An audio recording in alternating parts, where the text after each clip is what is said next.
दोस्तों नमस्कार, मैं are Yadav Hindi Guru channel में आपका स्वागत करता हूं। दोस्तों मैंने आज नया टॉपिक स्टार्ट किया है जिसका नाम है अनेक शब्दों के लिए एक शब्द। आप लोगों की काफ़ी शिकायत रही है कि जो टॉपिक पढ़ाया गया है, जितना भी टेस्ट मैंने लिया है उसमें बहुत अच्छा नंबर आप लोगों ने गेन किया है, लेकिन जो टॉपिक अभी बचे हुए हैं तो उनको मैं पढ़ा देता हूँ, आपकी शिकायत दूर हो जाती है। तो देखिए, इसमें आपको बहुत कुछ याद नहीं करना होता है, कुछ ऐसे पॉइंट होते हैं जिसको समझ लेना होता है। तो जैसे आपसे कई बार कई प्रकार से प्रश्न किया गया है यहाँ से कि जैसे एक आपको पता होगा कि एक मैंने यहाँ पर ट्रिक बताया है, एक पॉइंट नंबर 1 समझ सकते हैं आप। यहाँ पर आप एक नंबर लिख सकते हैं। यहाँ पर जैसे ये उत्तर है, ये दक्षिण है, ये पूर्व है, ये पश्चिम है। सवाल पूछा गया था कि पश्चिम उत्तर के कोण को क्या कहते हैं, तो उस कोण का नाम है वायव्य। देखिए, पश्चिम उत्तर मैंने लिख दिया है और यहाँ पर वायव्य लिखा है। तो इसके बाद में वो दूसरा सवाल कर दिया, दूसरा सवाल कर दिया, पूछा कि पूर्वोत्तर कोण को क्या कहते हैं, तो उसका नाम है ईशान। अब बचा है 2 कोण, इसको भी पूछ लेगा वो। तो पश्चिम और दक्षिण के कोण को नैऋत्य बोलते हैं और दक्षिण और पूर्व के कोण को आग्नेय बोलते हैं। ये जो मैंने ट्रिक बताया है ये वास्तुशास्त्र के अनुसार है। जैसे कोई मकान बनवाता है तो उसमें ये निश्चित किया जाता है कि यहाँ पर भगवान की मूर्ति रखी जाएगी, इधर किचन रूम होगा, इधर लेट बाथ होगा, तो इधर यहाँ से हवा आने का रास्ता होगा। तो ये सब सिस्टम से बनाया जाता है, वही वास्तुशास्त्र से लिया गया ये प्रश्न था। तो आप लोग इसको समझ गए होंगे अब कि हम यहाँ पर क्या कहना चाह रहे हैं। तो आप ऐसे ही एक छोटे से ट्रिक से आप 4-5 क्वेश्चन याद कर सकते हैं, समझ गए होंगे आप। इसके बाद में देखिए, मैंने यहाँ पर लिख भी दिया है कि पश्चिमोत्तर कोण को क्या कहते हैं, वायव्य।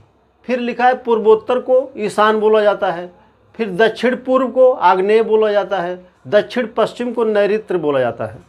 तो आपसे अगला सवाल वो कभी भी पूछा जा सकता है, तो आप इसको ध्यान में रखेंगे। इसको याद नहीं करना है, आप इसको ट्रिक के माध्यम से, ऐसे ही चार्ट के माध्यम से ध्यान में रखेंगे।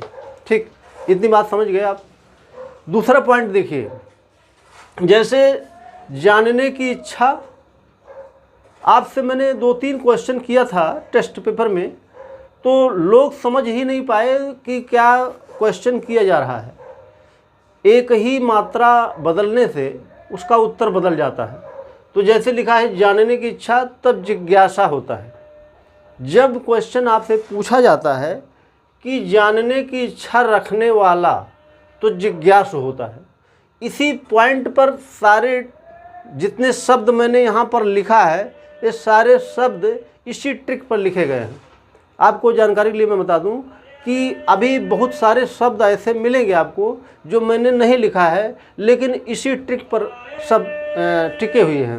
तो जैसे मैंने और भी शब्द देखिए लिखा है, यहाँ पर देख सकते हैं आप कि जीतने की इच्छा जिगीषा, जीतने की इच्छा रखने वाला जिगीषु। जब आपको, आपके लिए ट्रिक मैंने बताया है कि जब छोटी लाइन लिखी होगी तब जिज्ञासा, यानी कि आ की मात्रा रहेगी। जब कोई बड़ी लाइन लिख दी जाएगी तो छोटा ओ की मात्रा लग जाएगी। समझ गए होंगे आप।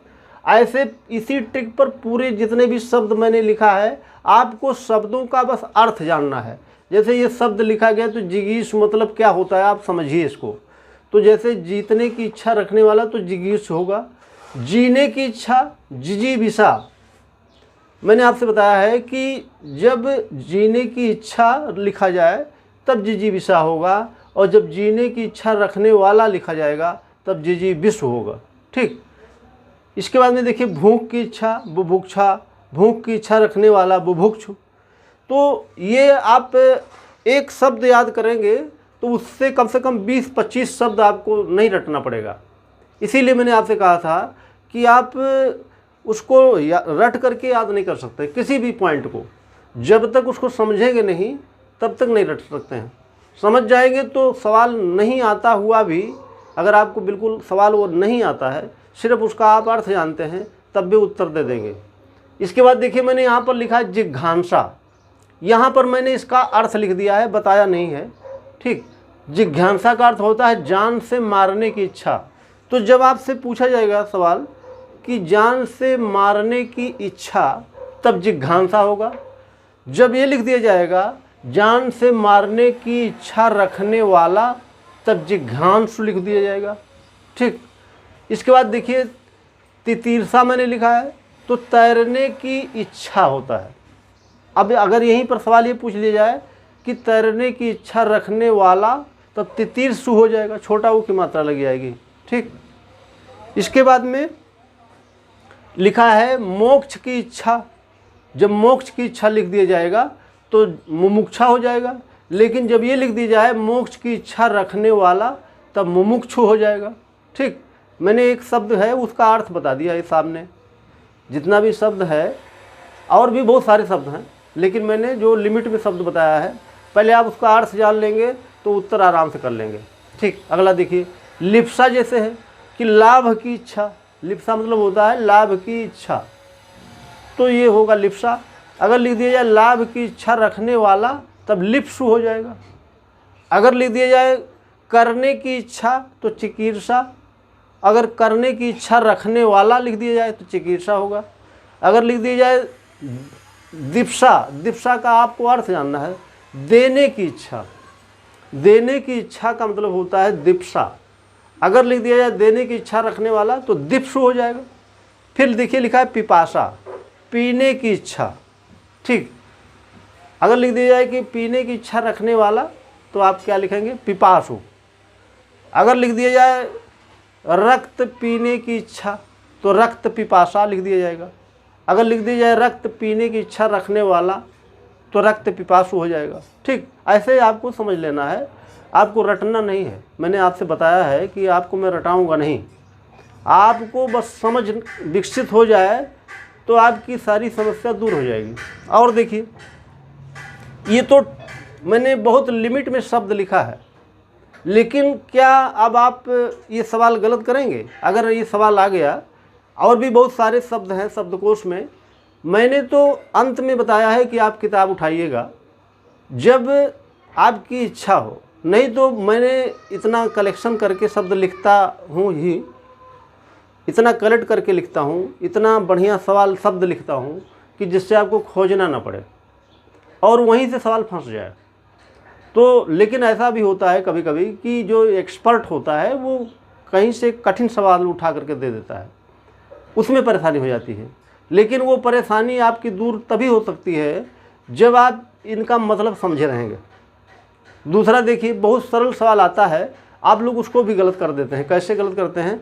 जैसे दूसरा पॉइंट मैंने लिखा है यहाँ पर, दावानल, दावाग्नि, दोनों एक ही मतलब है, दोनों का एक ही अर्थ होता है। बस आपको ध्यान में रखना है, जंगल में लगी आग पूछता है कि जंगल में लगी आग को क्या कहते हैं, तो दावानल बोले या दावाग्नि बोले, क्योंकि आप जब पर्यायवाची हम बताएंगे आपको तो बताएंगे, दावा है ये जंगल का पर्यायवाची है, कानन है, बहुत सारे शब्द हैं जो पर्यायवाची हैं, ठीक। तो ये दावानल कहे या दावाग्नि कहे तो जंगल में लगी आग है ये, ठीक। तो दोनों तरह से आपको याद रखना है, जंगल में लगी आग को क्या कहेंगे, दावानल कहेंगे, ठीक। फिर लिखेगा दावानल के लिए अनेक शब्दों के लिए शब्द, अनेक शब्द क्या होगा, ऐसे पूछेगा सवाल, तो आप कहेंगे जंगल में लगी आग। दूसरा शब्द बड़वानल, बड़वानल को बड़वाग्नि भी बोलते हैं, यानी कि पानी में लगी आग पूछे, समुद्र में लगी आग पूछे, ठीक, नदी में लगी आग पूछे, किसी में पूछे पानी में आग, तो आप समझिएगा क्या, बड़वानल या बड़वाग्नि, ठीक। इसके बाद देखिए जठराग्नि लिखा गया है, पेट में लगी आग, ठीक। शब्दों का खेल होता है, शब्द जिस तरह से पूछा जाता है उसी तरह से उसका उत्तर भी दिया जाता है। तो ये तो ट्रिक हो गई। मैंने अभी मात्र आपको 3 ट्रिक बताया है। एक ट्रिक बताया है दिशाओं वाला, दूसरा ट्रिक बताया है जो इच्छा या इच्छा रखने वाला, जैसे ये शब्द मैंने बताया आपको, ये ट्रिक है दूसरी ट्रिक। इसके बाद तीसरी ट्रिक, ये मैंने दूसरा यहाँ पॉइंट लिख दिया और यहाँ पर लिख दिया तीसरा पॉइंट, ठीक। अभी मात्र आपको मैंने 3 ट्रिक बताया है, ठीक। तो आपको अब इस प्रकार से सवाल जो आ रहे हैं वहाँ की समस्या समाप्त हो जाएगी।